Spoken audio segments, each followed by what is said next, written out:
Video பதிவு எதுக்குன்னு பார்த்தீங்கன்னா, உங்களுடைய தெய்வங்கள் வந்து ஏன் உங்களை விட்டு போச்சு, எதனால் உங்களை விட்டு போச்சு, ஏன் வேற ஒரு இடத்துல உன்னுடைய தெய்வம் கட்டுப்பட்டு இருக்குது, ஏன் உன்னுடைய தெய்வம் வேற ஒருத்தனுடைய பிடியில் இருக்குது அப்படின்னக்கூடிய ஒரு தெளிவான ஒரு விஷயத்தை தான் உங்களுக்கு நான் கொடுக்க போகிறேன்.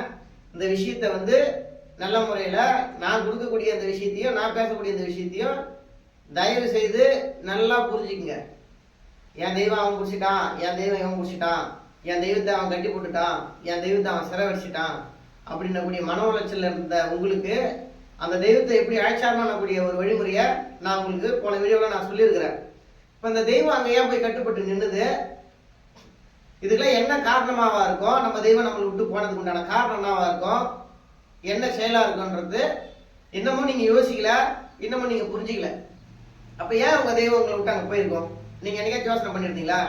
நீங்க வந்து பூஜை புனஸ்காரம் உங்களுடைய தெய்வத்துக்காக நீங்க அனைத்து விஷயமும் நீங்க செஞ்சீங்க.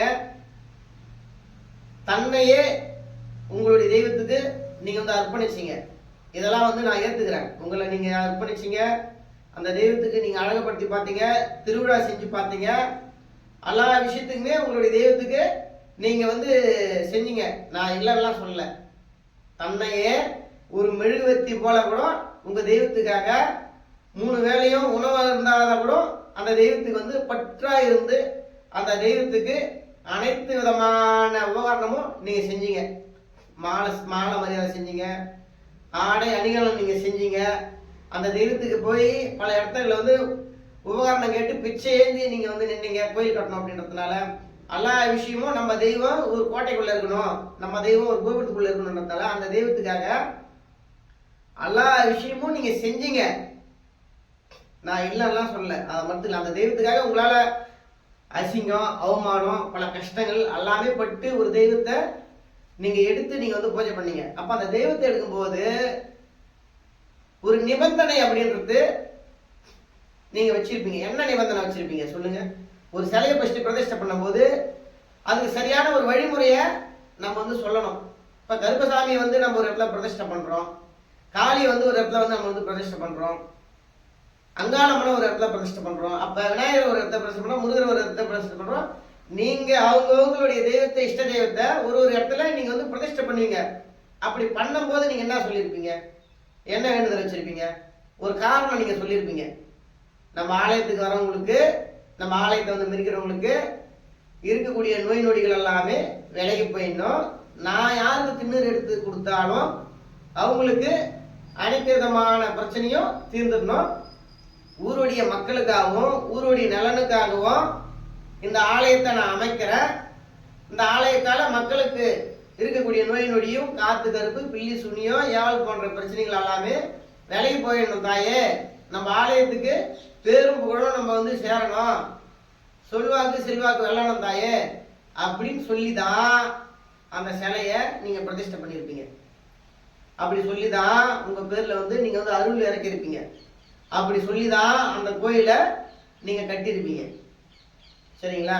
அப்ப உங்க வாயால நீங்க அனைத்து விதமான நன்மை காரியமும் இந்த மக்களுக்கு நடக்கணும், மக்களுக்கு இருக்கக்கூடிய தீமைகள் எல்லாமே விலகி நன்மைகள் மட்டுமே நடக்கணும் அப்படின்னு சொல்லிதான் ஒரு ஆலயத்தை வந்து நீங்க வந்து ஸ்தாபனம் பண்ணிருப்பீங்க.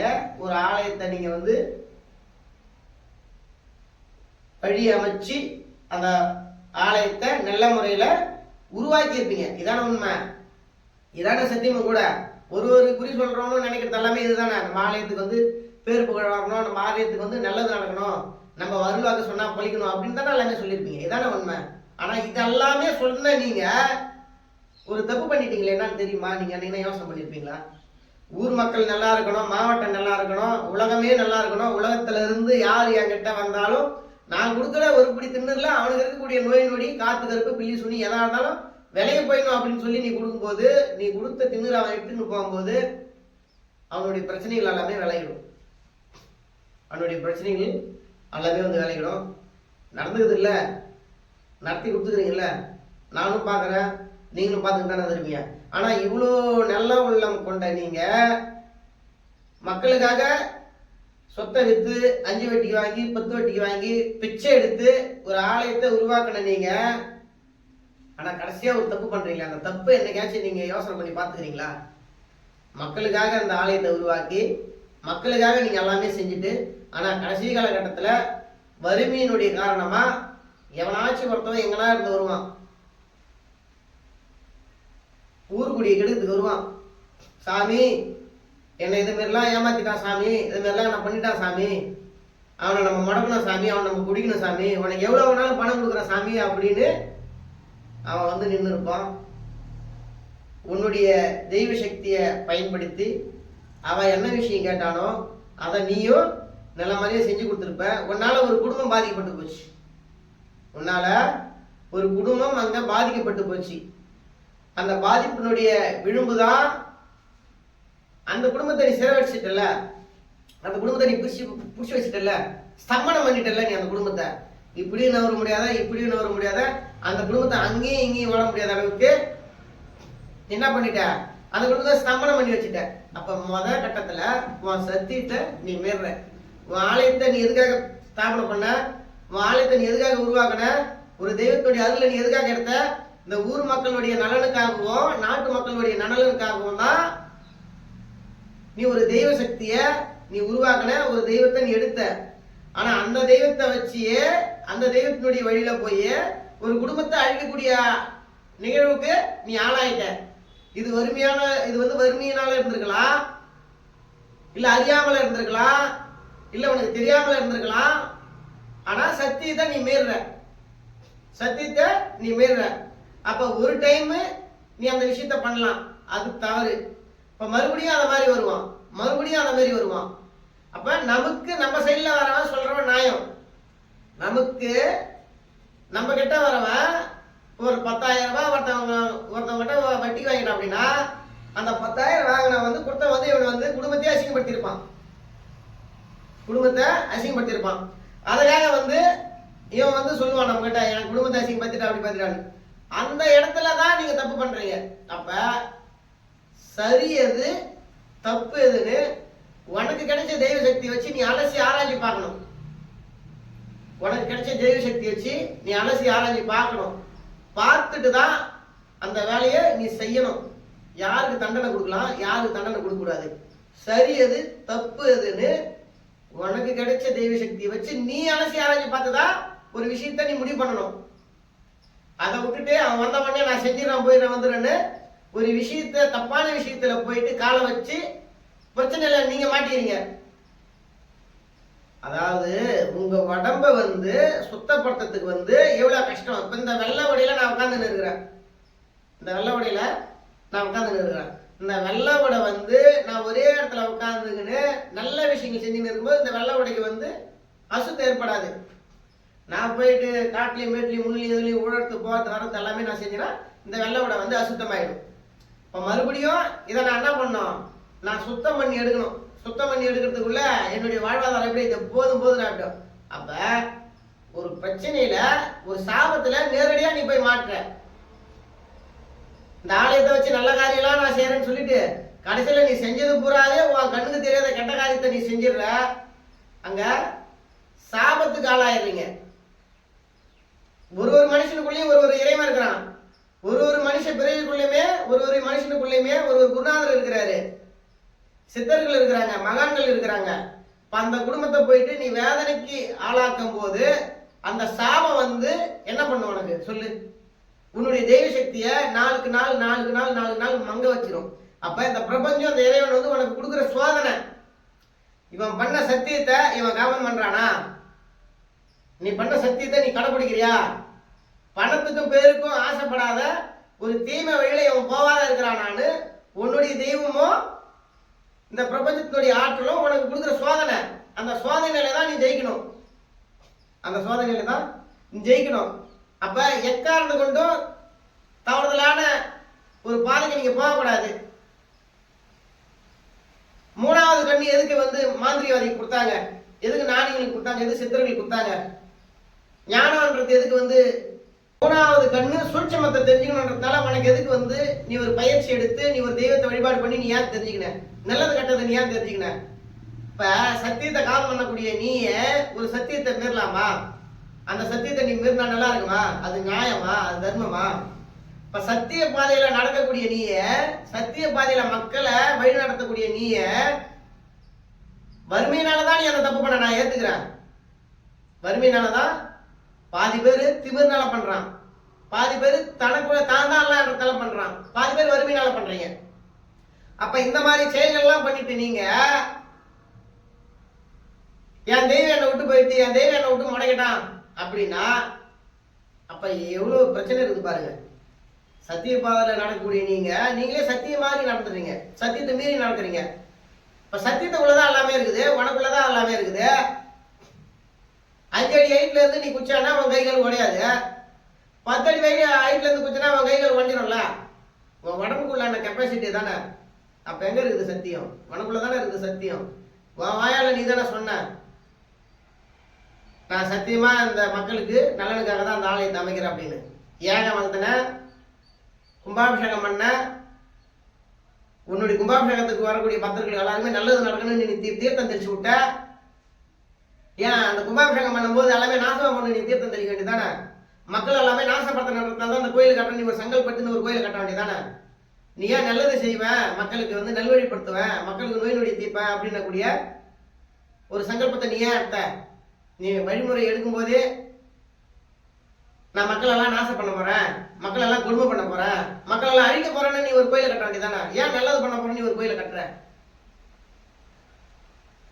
அப்ப எல்லா மக்களுக்கும் நம்ம நல்லது செய்யணும், எல்லாருக்கும் பேரு புகழ் கிடைக்கணும்னக்கூடிய ஒரு ஆசை.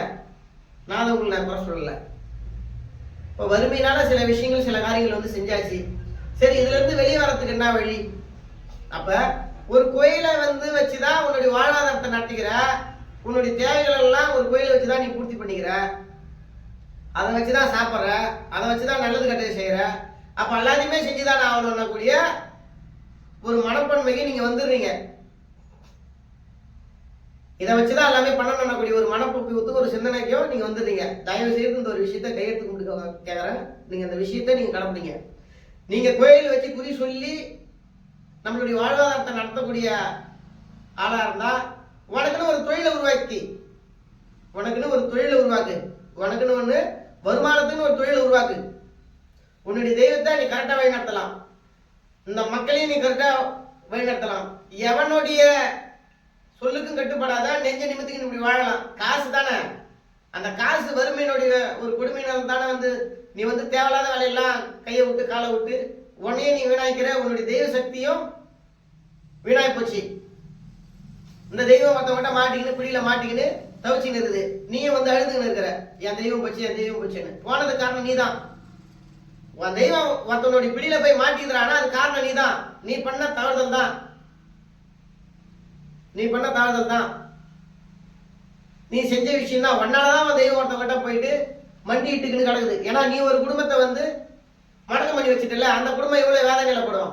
அப்போ உனக்கு ஆதாரமா இருக்கிறது எப்படி உன்னுடைய தெய்வ சக்தியோ, அந்த குடும்பத்துக்கு ஆதாரமானது அவனுடைய தொழில், அவனுடைய வாழ்வாதாரம். அது எல்லாத்தையுமே எங்கேருந்தே வந்தவனால சொல்படி கேட்டு செஞ்சதுனால அந்த குடும்பம் பாதிக்கப்பட்டதுனால அந்த குடும்பத்துல என்ன வலி வேதனை அனுபவிக்கிறாங்களோ அதே வேதனை உங்ககிட்ட இருக்கக்கூடிய தெய்வத்தை வேற ஒரு மூலியமா பிரிச்சுக்கிட்டு போகும்போது அதே வலியும் வேதனையும் நீ அனுபவிப்ப, உன் குடும்பம் அனுபவிக்கும். இதுதான் விஷயம். அப்ப நீ சத்தியம் தவறாக நடக்கணும், நீதி நேர்மன் நடக்கணும் அப்படின்னா உனக்கு ஒரு தொழில் உருவாக்கி, உனக்கு ஒரு வருமானத்துக்கு ஒரு வழியை பண்ணிக்கி. ஒரு காய்கறி கடை வை, ஒரு தேங்காய் கடை வை, ஒரு பழக்கடை வை, ஆளுங்களை வச்சு வியாபாரம் பண்ணு, கோயில்ல குறிய சொல்லு. அப்ப இப்படி செஞ்சு பாரு, எது சரி எது தப்புன்னு உனக்கு தெரியும். அப்ப வருமானத்துக்கு குடும்பத்துக்கு ஒரு விஷயம் பண்ணிட்ட, நீ சத்திய பிரமாணம் எடுத்து உபயம் பண்ண அந்த தெய்வத்தினுடைய ஆலயத்தை சரியான முறையில் வழிநடத்தவனி. எதுக்காக எவனுக்காகவும் கை கட்டின்னு இந்த மாதிரி நிக்க மாட்டேன். உன்னுடைய ஆலயத்தில் இருக்கக்கூடிய தெய்வத்தை எந்த விதமான தீய செயல்கள் நீ எழ மாட்டேன். உன் பிள்ளைய நீ அனுப்புவியா? உன் பிள்ளைய நீ திருட அனுப்புவியா? உங்க அப்பா அம்மாவை நீ திருட அனுப்புவியா? உன் பிள்ளைய நீ எப்படி வைப்ப? ரைட், நல்லதுதான் பேசணும், நல்லதுதான் பார்க்கணும், நல்லதுதான் செய்யணும். இப்போ உன் பிள்ளைக்கு நல்ல விஷயங்கள் எல்லாமே நீ கற்றுக் கொடுக்குறல. உன் பிள்ளைய கொலை பண்ண அனுப்புவியா? உன் பிள்ளைய நீ திருட அனுப்புவியா? அப்ப அந்த மாதிரி தானே உன் தெய்வமோ, அந்த மாதிரி தானே உன் தெய்வமோ. உன் பிள்ளை எப்படி, உன் அப்பா அம்மா எப்படி, உன் மனைவி எப்படி, அதே மாதிரி தான் நம்ம வழிபாடக்கூடிய தெய்வமோ. எந்த விதமான தப்பான காரியத்துக்கும் நம்ம தெய்வத்தை அனுப்பக்கூடாது. நீ தப்பான காரியத்துக்கு நம்மளுடைய தெய்வத்தை நீ அனுப்பிச்ச அப்படின்னா உன் தெய்வம் வேற ஒரு இடத்துல சிறையில இருக்கும், கட்டில இருக்கும். அதை விடுவிக்கிறதுக்கு நாடு நகரம் கூட நீ சுத்தணும். ஒரு மந்திரவாதியா சுத்தணும், ஒரு சாமியாராக நீ பார்த்து பார்த்து சுத்தணும். அந்த இடத்துல உனக்கு உண்மை கிடைக்குமானா கிடைக்காது. உன்னால அந்த குடும்பம் எப்படிலாம் வேதனைப்பட்டதோ, உன்னால பாதிப்பட்ட குடும்பங்கள் எப்படி வேதனைப்பட்டதோ, அந்த குடும்பம் மறுபடியும் மீண்டு வரும்போது உனக்கு ஒரு நல்ல குருநாதர் கிடைப்பாரு, நல்ல உபதேசம் கிடைக்கும். அதனுடைய வழியில உன்னுடைய தெய்வத்தை மறுபடியும் நீ இழுத்து பிடிப்ப. இதுதான் உண்மை, இதுதான் சத்தியம். நீ என்னதான் வருமானா உன் பிள்ளைய நீ பிச்சை எடுத்து அனுப்பியா? உன் தாய் தப்படி நீ பிச்சை எடுக்க அனுப்பியா? அனுப்ப மாட்டேன். நான் போய் வரேன், எங்கன்னா கஷ்டப்பட்டு சம்பாதிச்சு வந்து உனக்கு நான் கஞ்சி ஊத்துறேன். அதே மாதிரி தான் நம்ம வழிபடக்கூடிய நம்மளுடைய தெய்வமும். எக்காரணத்தை கொண்டும் நம்மளுடைய தெய்வத்துக்கு தவறுதலான ஒரு வேலைன்றது நம்ம கொடுக்க கூடாது. இந்த குடும்பத்தை அழிச்சிட்டு வா, அவன் கைகால் உடச்சிட்டு வா, அவன் தொழில் அழிச்சிட்டு வா அப்படின்னக்கூடிய ஒரு விஷயத்த நீ கொடுக்க கூடாது. அப்படி நீ கொடுக்கணும் அப்படின்னா சத்திய நிதி தவறாத ஒரு தொழில ஒரு விஷயத்த நீ கரெக்டா தெள்ள தெளிவா நீ பார்த்து அந்த நீதிய நீ கொடுக்கணும், அந்த நீதிய நீ வழங்கணும். அந்த அளவுக்கு உன்னுடைய தகுதியோ அந்த குறிப்பாக்குற விஷயத்துல உன்னுடைய திறமையை நீ வளர்த்துக்கணும். இப்ப புரியுதுங்களா? நீங்க பண்ண தப்பு என்னன்னு ஒரு நாளைக்கு 100 போன் கால் வருது. என் தெய்வம் அங்க போச்சு, இங்க போச்சு, இதை பண்ணு, அதை பண்ணு. காரணம் என்னன்னு தெரியல. அந்த காரணத்தை நான் உங்களுக்கு நான் சொல்றேன். என்ன தயவு செய்து யாரும் தப்பா எடுத்துக்காதீங்க, நான் சொல்லி காட்டுன்னு. உண்மை இதுதான், சத்தியம் இதுதான். இதை நீ பார்த்து ஒவ்வொரு மனுஷனையும் இதை பார்த்து நீ புரிஞ்சுக்கின்னு இந்த பாதையில நீ நடக்கணும். சாமினி ஏன் பேர் வச்சான்? தெய்வன் எதுக்கு பேர் வச்சான்? சத்தியம் நீதி தவறாத நம்ம நடந்துக்கணும். குறிப்பாகிற ஒவ்வொருத்தரும் நம்ம நடந்துக்கணும். நடக்கும்போது மட்டும்தான் அவன் குடும்பம் மேல் மேலும் வளர்ச்சியில போகும். குறிப்பாகிற குடும்பம் பூரா வாங்கிட்டு பார்த்துக்கிட்டு தானே இருக்கிறீங்க. அப்ப அவனுக்குள்ள சத்திய நீதின்றத தவறிட்டான். அவனுக்குள்ள சத்திய நீதின்றத தவறிட்டான்.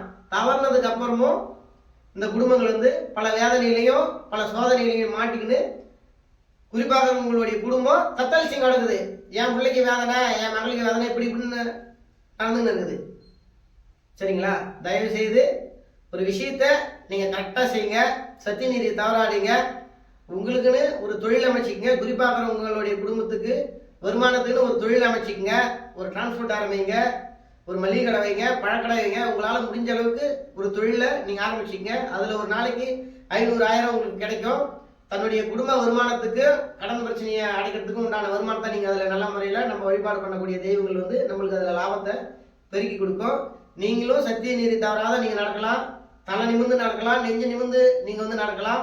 தன்னுடைய தெய்வத்தை சரியான முறையில நீங்க செயல்படுத்திக்க. மேலும் மேலும் நல்ல ஒரு ஞான நிலை உங்களுக்கு கிடைக்கும், நல்ல ஒரு சித்த நிலை கிடைக்கும். உனக்கு அழிவு என்பதே கிடையாது. நல்ல மார்க்கத்துக்குள்ள போயிங்க, நல்ல பேர் புகழ் இருக்கும் நம்ம தலை மாற்றத்துக்கு அப்புறம். அந்த மாதிரியான ஒரு நிலைக்கு நீங்க சாமி கும்பிட்றவங்க, குறிப்பாக்குறவங்க எல்லாருமே வரணுன்றது என்னுடைய அன்பான வேண்டுகோள். மேலும் மேலும் விடுபட்ட உங்களுடைய தெய்வம்லாம் இந்த வீடியோ பார்க்குறவங்களுக்கு கூடிய சீக்கிரம் வந்து சேர்ந்துடும், கூடிய சீக்கிரம் வந்து சேரணுன்றது இந்த பிரபஞ்சத்தையும் இந்த இறைவன் கட்டியும் நான் வேண்டிக்கிறேன். நானும் உங்களுக்கு அருளாசை பண்ணு நீங்க இருக்கக்கூடிய பிரச்சனையிலேருந்து கூடிய சீக்கிரம் வெளியே வந்து நான் சொன்ன மாதிரி வாழ்ந்து உங்களுடைய வாழ்வாதாரத்தை நல்ல முறையில் அமைச்சிக்கும் என்ற ஒரு நம்பிக்கை எனக்கு இருக்குது. நன்றி, வணக்கம்.